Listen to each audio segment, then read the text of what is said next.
parents skipped my wedding for my sister's divorce. 3 years later, they want her to be a second mother to my baby, so I lawyered up.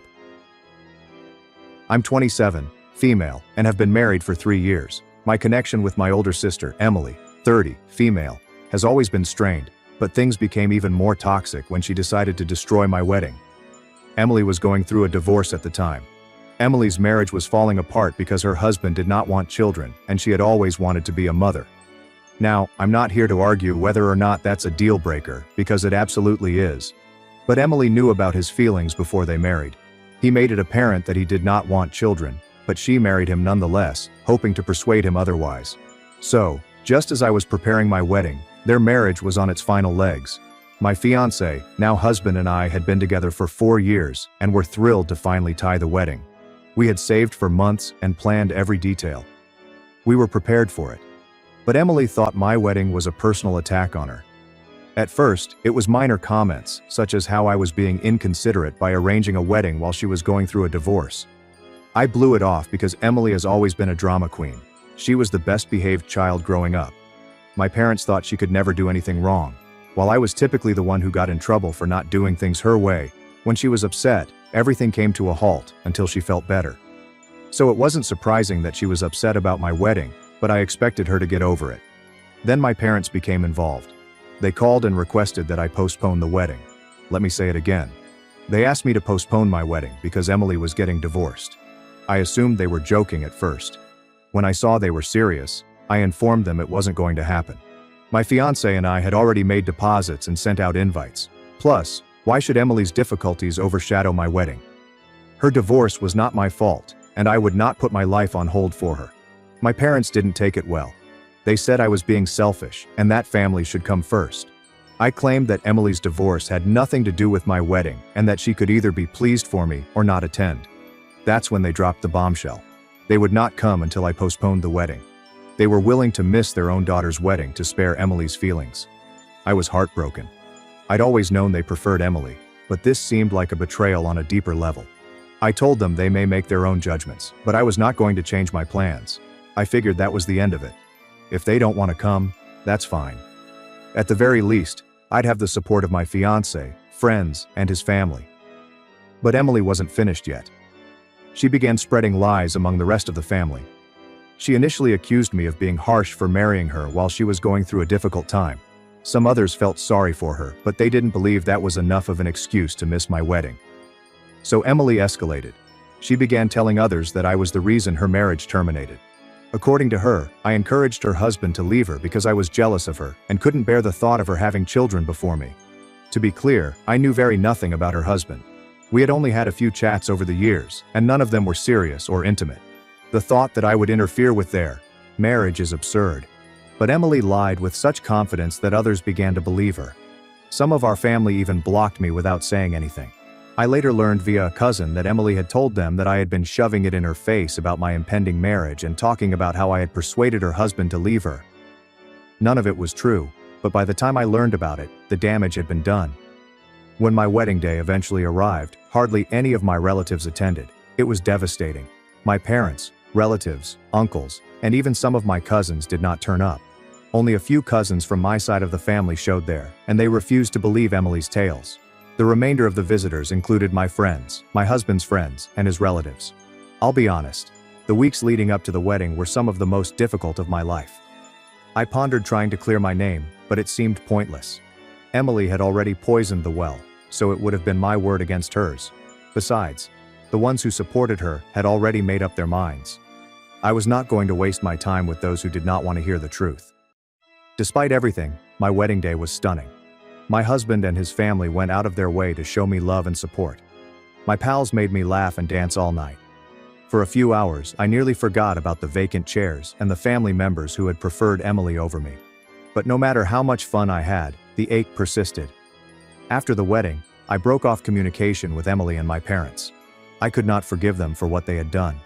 Emily didn't simply skip my wedding, she aggressively sought to wreck it. And instead of supporting me, my parents encouraged her actions. It's been 3 years since I spoke with any of them. Sometimes I wonder if I overreacted by refusing to communicate, but then I remember how much agony they caused me during what should have been one of the best periods of my life. Emily's jealousy and my parents' partiality made my wedding a nightmare. I've moved on in many respects, yet the anger remains. Fast forward 3 years, and I have created a life that I am proud of. My husband and I are doing fine, and we recently shared some fantastic news. I am pregnant with our first child. It should have been a happy occasion, but Emily and my parents needed to find a way back into my life. This is what occurred. A few weeks ago, my husband and I decided to announce our pregnancy on social media. We kept the announcement basic, with a photo of us holding a sonogram and a text about how pleased we are. We hadn't communicated with Emily or my parents in years, so I didn't believe they would notice. However, they appeared to be still prowling on my social media, as my mother contacted me unexpectedly hours later. When I saw her name on my phone, I stopped. She hadn't reached out in 3 years, not even on holidays or birthdays. She suddenly wanted to talk. I hesitated but eventually responded. The talk began with a phony, amicable tone. She congratulated me on my pregnancy, saying it was excellent news. Then she got to the real reason she was calling. Emily. Emily has been trying to have a kid since her divorce, but hasn't been successful. Emily's mother informed me that she had undergone several rounds of IVF, all of which failed, and that she was now infertile. To be honest, hearing that made me feel horrible. For her. Infertility is not something I would wish on anyone. But then my mother dropped the bombshell.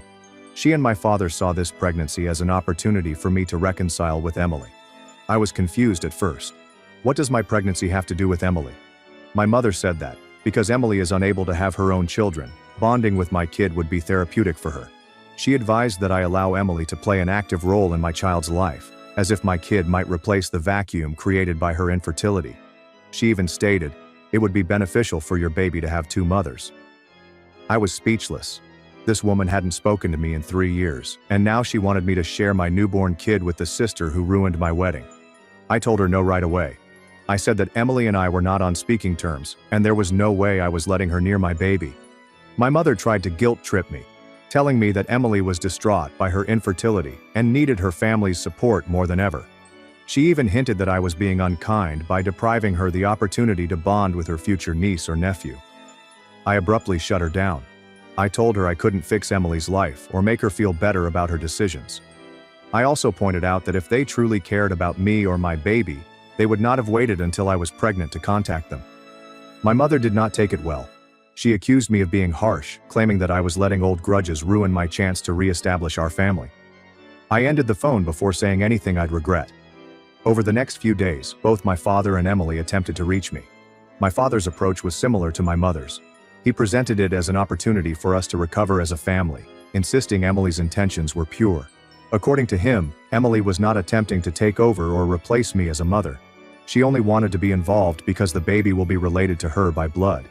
He even suggested that I get Emily's help once the baby arrived. I told him the same thing I told my mother. I didn't need Emily's aid, and I certainly didn't want her near my child. My spouse and I already have a strong support structure in his family and among our friends.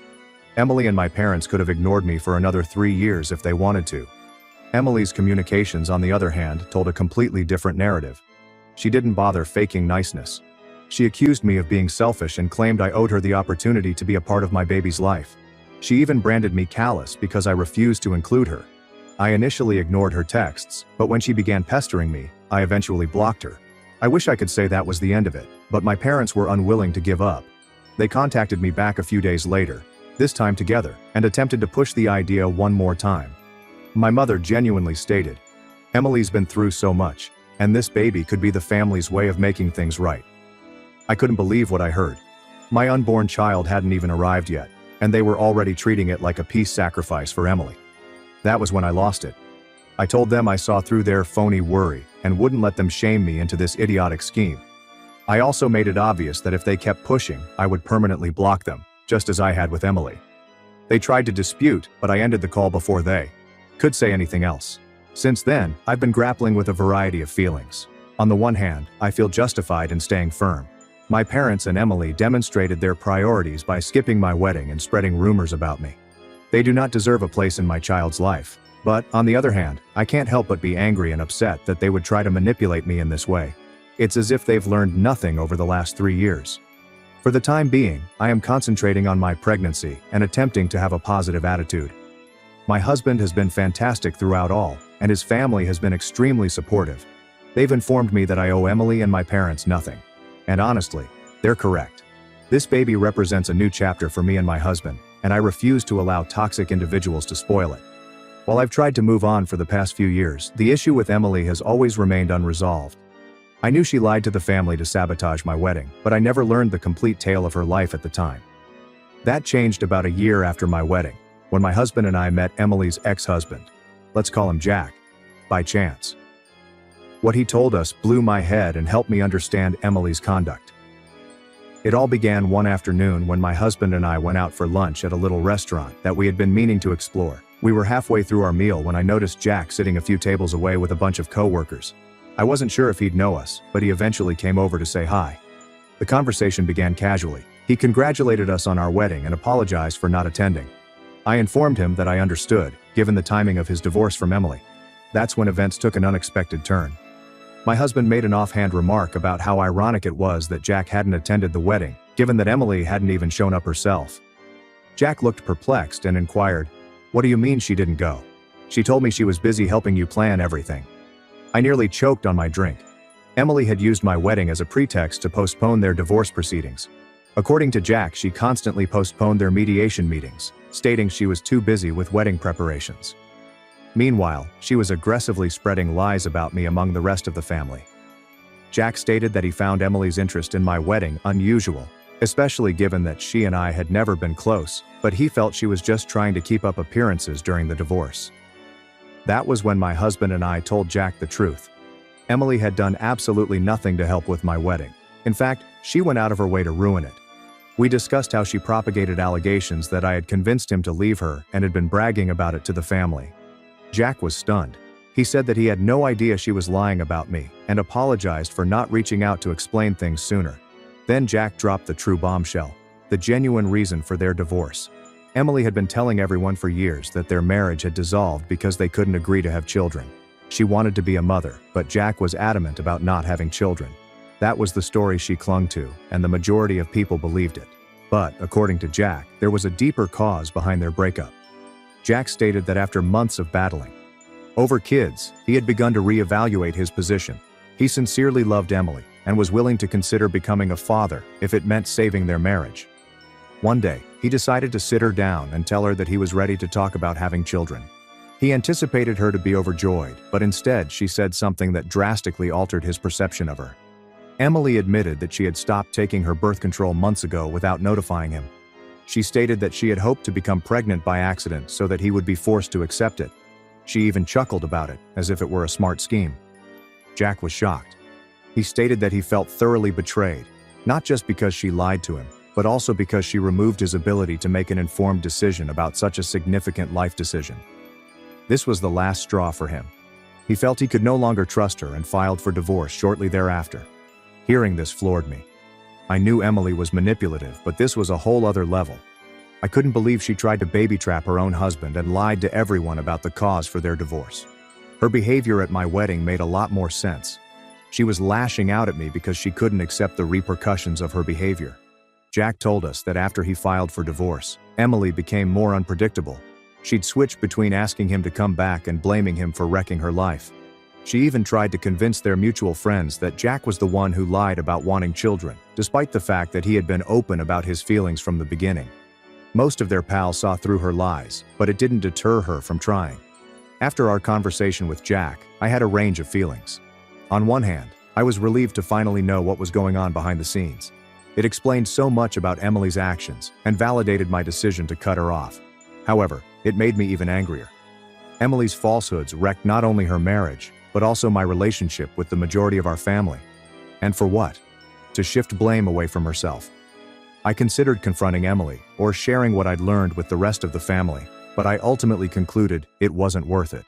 I'd already lost contact with Emily and my parents by that point, and I didn't want to become involved in the drama again. I figured the truth would come out soon, and I didn't think it was my obligation to expose her. Looking back, that conversation with Jack was pivotal for me. It helped me release some of the shame I'd been feeling over how things ended with my family. For a long time, I questioned whether I should have done more to defend myself, or if I had overreacted by shutting them off. But after realizing the entire scope of Emily's falsehoods, I knew I had done everything I could to protect myself. Emily's actions were not simply a mistake or a lapse of judgment. They were premeditated, deliberate decisions to harm others around her for her own gain. I'd spent too much of my life as collateral damage in Emily's plans, and I refused to let her pull me down any longer. Then came the last straw. It began a few weeks ago when I banned Emily and my parents after their two mothers' proposal for my baby. I figured that was the end of it. They couldn't reach me directly anymore, so what else could they do? It turns out, a lot. Emily decided to air her frustrations publicly. The first post was vague but clearly addressed to me. She wrote something like, "It's sad when family lets you down, especially when you've always tried to support them. Some people just don't understand loyalty or forgiveness." I didn't react, but it irritated me because I knew she was casting herself as the victim again. People left comments like, "You're so strong, and whoever hurt you doesn't deserve you." This is classic sympathy fishing. At first I thought, whatever, let her vent. I'm not engaging.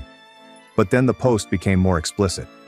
Emily started making not-so-subtle suggestions about my pregnancy, saying things like, "It's hard to be happy for someone who's always tried to ruin your life." In another post, she said, "Some people are so selfish that they won't even consider sharing their blessings with others who need them more." It was clear she was attempting to portray me as the bad guy for not allowing her to be a part of my baby's life. My mother started chiming in, which was the final straw.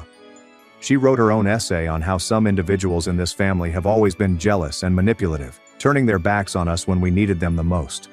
She wrote the following: "It's heartbreaking to see your own child reject her sister's pain."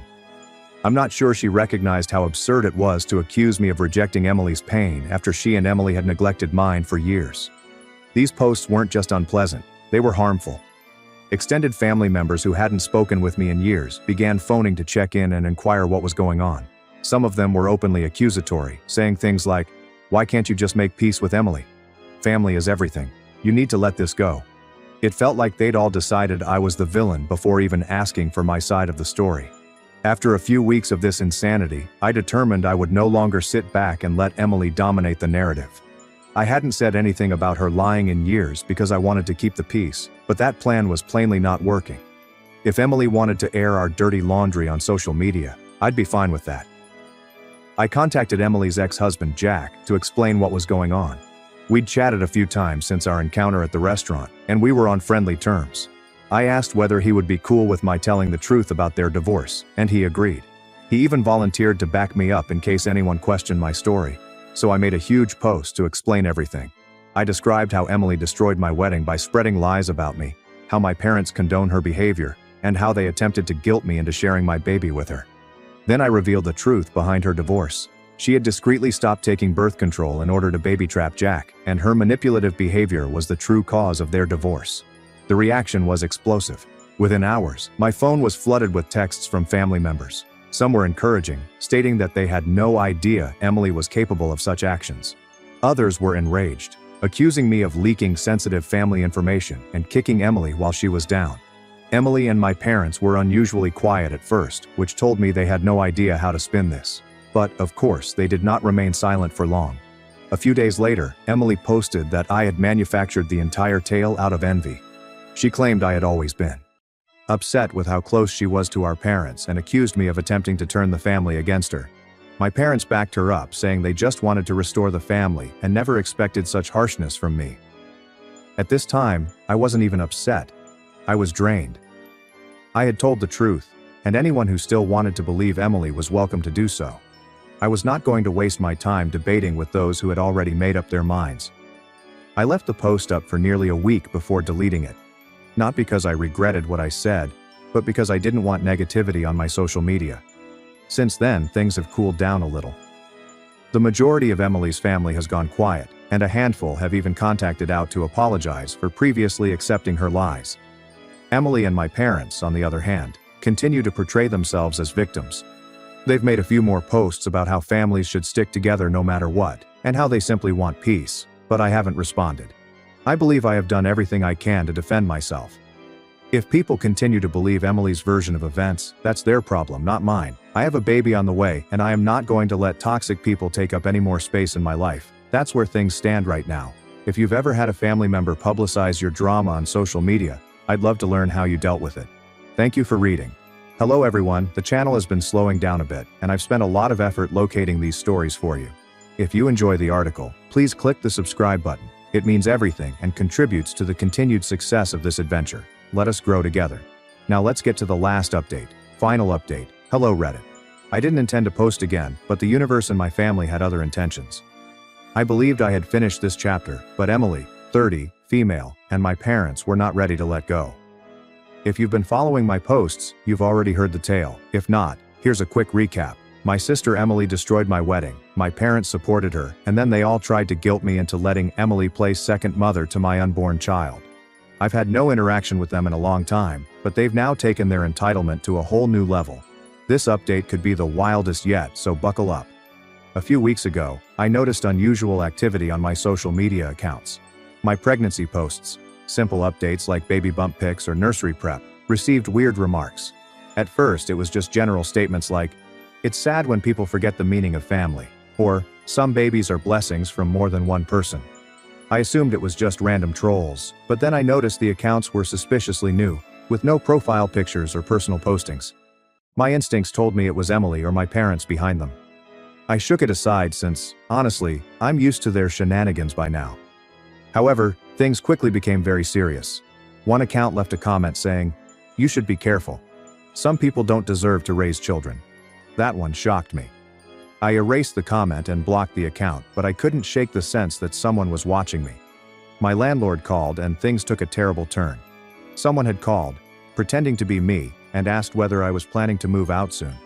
They claimed to be my sister and offered to assist with the process.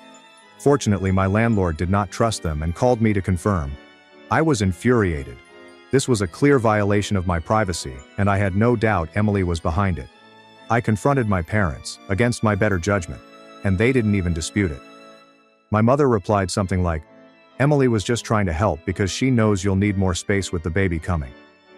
I lost it. I told them it wasn't Emily's business to interfere with my housing problem, and she had no authority to call my landlord. My father tried to calm me down by saying, "She's just excited about the baby. Can't you let her be a part of this?"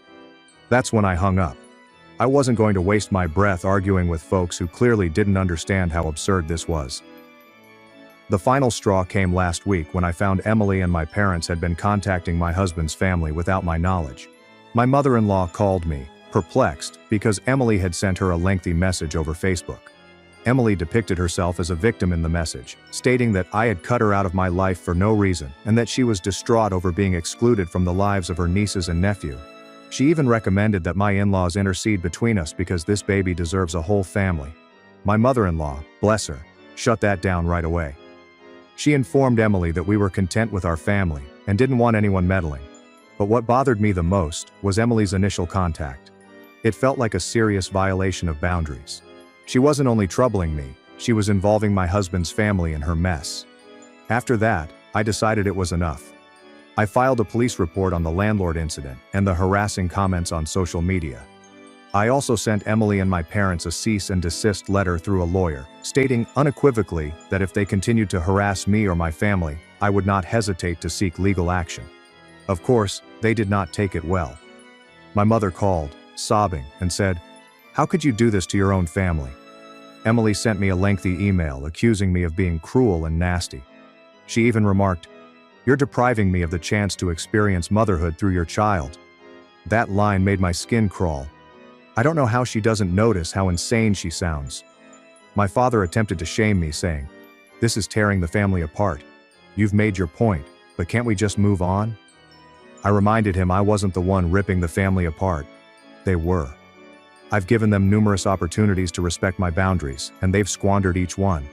I don't even feel bad about cutting them off anymore. I feel relieved now. I've entirely avoided contact. I changed my phone number, made all of my social media private, and informed my landlord and work about the matter in case they tried anything else.